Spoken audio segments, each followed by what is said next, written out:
नमस्कार, मेरा नाम डॉक्टर गोपाल चावला है। मैं metro multi speciality hospital Noida के पल्मोनरी एंड क्रिटिकल केयर विभाग में कंसल्टेंट हूँ। आज हम चर्चा करेंगे कोविड की सेकेंड वेव की, कोरोना वायरस के पलटवार के केसेस में जो एकदम से वृद्धि हुई है, इसका कारण जानते हैं। इसका सबसे इम्पोर्टेंट कारण है कि जो ये स्ट्रेन बदल गया है, ये जो म्यूटेंट स्ट्रेन है। इसका मतलब कि आपने सुना होगा UK strain, south Africa strain इत्यादि। तो जो अगर हम यूके स्ट्रेन की बात करें तो यूके स्ट्रेन में ख़ास बात यह है कि जो पहले वाला जो कोरोना का वायरस था, वो 10 में से अगर 10 लोग हैं अगर कमरे में, तो उसमें से 3-4 लोगों को वो इन्फेक्ट करता था। तो ये जो वायरस है ये 7 से 8 लोगों को करता है। तो डेफिनेटली उसकी वजह से इस वायरस की इन्फेक्टिविटी बढ़ गई है। ये वायरस ज़्यादा लोगों को इन्फेक्ट कर रहा है। दूसरा, हम लोगों ने कोविड का जो एप्रोप्रिएट बिहेवियर था उसकी पालन करना बंद कर दिया है। इस बार कोविड के लक्षण बदल नहीं गए हैं, उसमें पिछले लक्षणों के साथ और भी लक्षण आ गए हैं। जैसे नॉर्मल पिछली बार आपने देखा होगा बुखार, जुकाम, नज़ला और खांसी के अलावा गले में खराश, शरीर में कमज़ोरी, शरीर में थकावट, ये सिम्टम्स थे।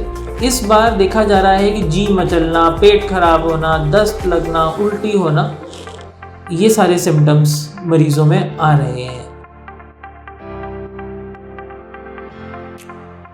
पिछली बार की कोविड वेव में हमने देखा कि बहुत सारे बुजुर्ग और जो लोगों को कोमॉर्बिडिटीज़ हैं, जैसे और अन्य बीमारियां हैं, जैसे कैंसर है, डायबिटीज़ है, उसमें इस बीमारी ने ज़्यादा नुकसान पहुंचाया। इस बार वो लोग तो हैं ही खतरे में। इस बार हम देख रहे हैं कि यंग लोग जिनकी उम्र 25 से 50 साल के बीच में है, वो लोग भी इन्फेक्ट हो रहे हैं और उसमें भी ये disease moderate to severe category में जा रही है। और नई बात ये आ रही है कि पिछली बार हम सोचते थे कि बच्चे बिल्कुल सेफ हैं, बच्चों को नहीं हो रहा। इस बार हम बच्चों में भी लक्षण देख रहे हैं। तो ये बिल्कुल ध्यान रखने वाली बात है।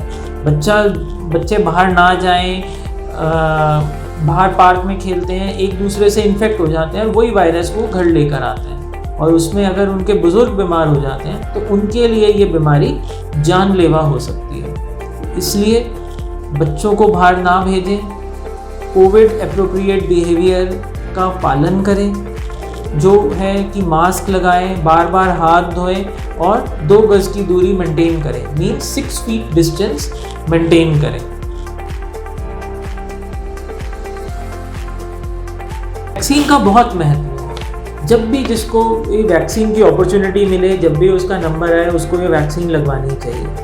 जो हमारे पास 2 प्रकार की वैक्सीन है, दोनों इक्वली एफिकेशियस हैं, ठीक है।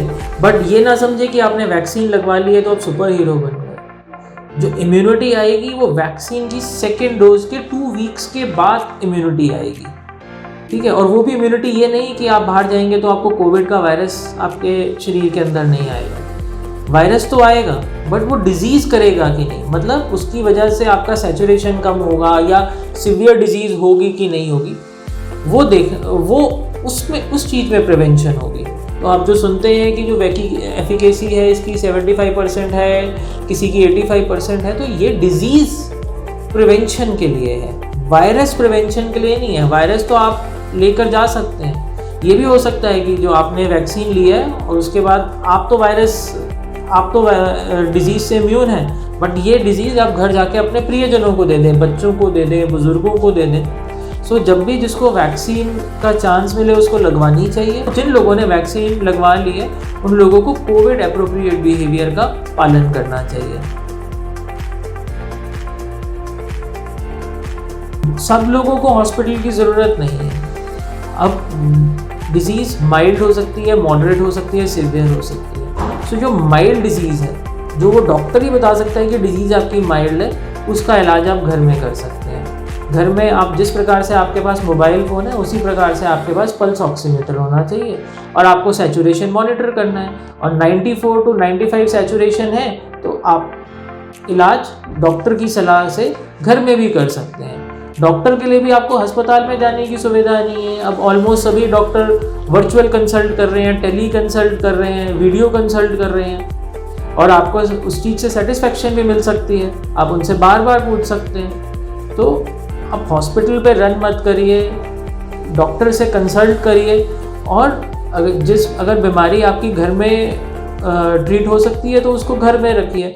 बट हाँ, अगर सैचुरेशन कम हो रहा है, आपको डायबिटीज़ है, आपको कैंसर है और आपको हाई ग्रेड फीवर आ रहा है, तो डेफिनेटली आपको हॉस्पिटल की ज़रूरत है। फिर आपको हॉस्पिटल में भी दो प्रकार होता है कि आपको वार्ड की ज़रूरत है या आईसीयू की ज़रूरत है, तो ये सब आप डॉक्टर पे छोड़ दीजिए। तो each prescription is tailored prescription. हम डॉक्टर्स देखते हैं कि किस मरीज़ को किस प्रकार की दवाई की ज़रूरत है, किस प्रकार के टेस्ट की ज़रूरत है, और उसी प्रकार से उनको वो टेस्ट और वो दवाइयाँ प्रिस्क्राइब की जाती हैं। तो आप कभी भी ऐसी व्हाट्सएप की फॉरवर्डेड प्रिस्क्रिप्शंस को ना मानें, अपने डॉक्टर से कंसल्ट करें और जिस हिसाब से डॉक्टर आपको एडवाइस करता है उसको फॉलो करें। चीज़ों का ध्यान रखते हैं, कोविड एप्रोप्रिएट बिहेवियर फॉलो करते हैं, वैक्सीन लगाते हैं, और वैक्सीन लगा के भी कोविड एप्रोप्रिएट बिहेवियर का फॉलो करते हैं, तो हम बहुत आसानी से इस सेकेंड वेव को भी पहली वेव की तरह हरा सकते हैं। Thank you.